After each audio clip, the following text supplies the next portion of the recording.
You tend to pick up your phone quite often just to check the lock screen for notifications. When you are watching a YouTube video, you start scrolling through the comments while the video is still playing. You are often on your phone while watching a movie. You rarely pick up a book, and if you do, you constantly drift off and have to relocate where on the page you lost track. You visit some 18+ website pretty much daily. You struggle with falling asleep, and your solution is usually to scroll social media or watch a YouTube video until you doze off. Sometimes you just play the video and leave the phone face down, as long as you have some sort of noise that's blocking out the chatter of your overstimulated mind. And most of all, you really struggle with doing the hard work. My goal with this video is to help you understand why this is something you're struggling with and how to actually deal with it. Alright, I did not come here to give you the whole talk about actually the human brain hasn't evolved since the Stone Age, so we're not made to use phones or computers. No. You have heard that in every video about dopamine or overstimulation. But it is a very alarming thing that we've all grown up in a world that we're not supposed to grow up in. A world that human beings were never meant to live in. It's a very strange situation, and no one has the formula for what to do when that's the case. The world unfortunately doesn't have a collective correct answer on how to live in this world. Because ultimately what's deciding it is actually the companies that design or sell the products that are causing this global overstimulation. And what they see is the more stimulating their product is, the more the numbers go up. And that's obviously what they'll do, right? I'm not even trying to conspire and say that these companies are evil. They're just as human as you and I.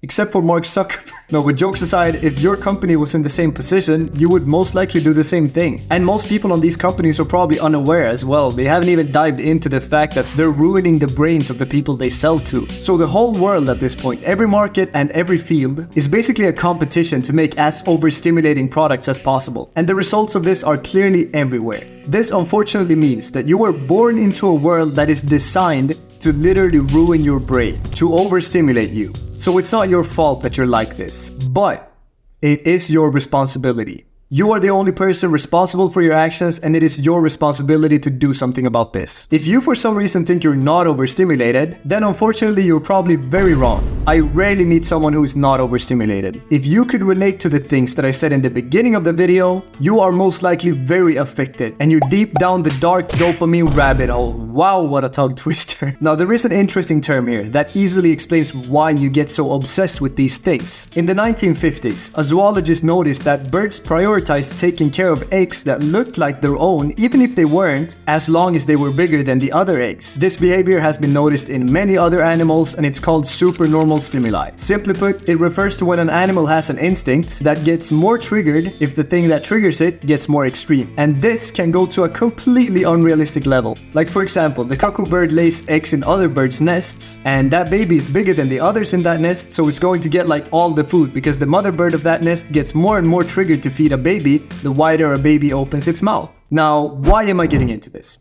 Well, because we work the exact same way. The more stimulation we get from something, the more we lean towards choosing that over anything else. And we have almost no regard for how it actually affects our health. You would rather do that thing because last time it released a bunch of dopamine. And that's what dopamine does. It makes you want that same thing again. A good example of humans experiencing supernormal stimuli is that our brains are used to thinking that calorie-dense foods make us survive longer without starving. So now, of course, every fast food chain has realized this, which has led them to produce very calorie-dense foods, which makes you like it more, or especially, it makes you want to eat it again, which is why you so often want to get fast food. Same with candy and chips and so on. And since all of these things make you so overstimulated, it's not strange that you struggle with actually sitting down to do the hard work. That you're sitting there trying to study, but instead you slip into a YouTube tab, or you're just going to pick up the phone to answer that one message, but instead you accidentally scroll for half an hour. It's very difficult to actually allow your brain to sink into a task if your brain doesn't want to. Because I for one have managed to get rid of pretty much all of my overstimulating habits, so to me it sounds ridiculous to not be able to just sit down and work. But that's only because my brain actually allows me to work. And honestly, it wasn't always like that. Like most of the examples of overstimulation that I've brought up in this video are from personal experience. I've been there. It's difficult, brother, I know that. But it's not impossible to solve. What it takes is effort and some work. And that's why the dopamine rabbit hole is so treacherous, because as I said, it makes you bad at doing just that. Putting in effort and doing work. So hopefully you're able to get past that paradoxical trap, that hardest first barrier, and get to the other side. Now let's get into the solutions for a bit here. And I know for a fact that if you're watching this right now, you have good potential and you're able to do this. And I know that because all the average people clicked off the video once I mentioned effort, and you didn't.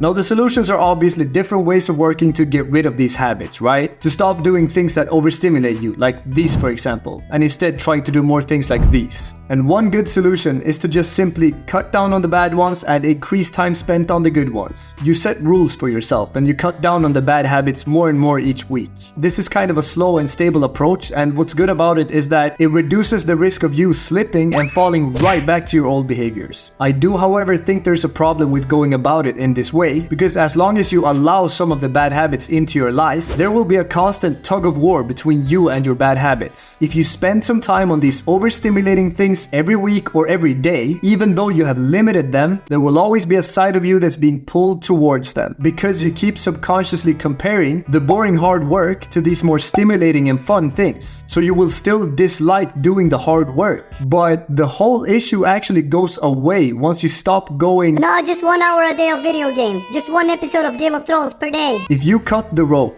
if you end the tug of war and actually let go of them and accept that you don't want them to be part of who you are, it's actually easier than allowing yourself to spend some time every week or every day doing these things while struggling over a long period of time to cut down on them. And that brings me to the other solution. You probably saw it coming. Dopamine detoxing, or dopamine fasting. You basically go a week or so completely without overstimulating things, and you focus more on spending time on the good habits that you wish to cultivate. And I happen to specialize in both dopamine detoxing and slower habit building. And I can actually help you build a plan to do that and also to quit the overstimulating habits that you have. And it's 100% free. No cost. I offer one free one-on-one meeting where I help you work on a plan to quit your bad habits and finally refresh your overstimulated brain. We sit down in a 30-minute call and I'll take you through my 5-step process for building better habits and improving your life. A dopamine detox is actually part of this process. I also do want to mention that there is a big problem with dopamine detoxing that you need to be aware of. And that's why it's important that you watch this video next. Of course, after you click the link in the description, which leads you to a short form you can fill out so you can get the free call with me. I will talk to you soon. And until then, earn your sleep. And by the way, subscribe to my channel. It really helps me out. Please and thank you.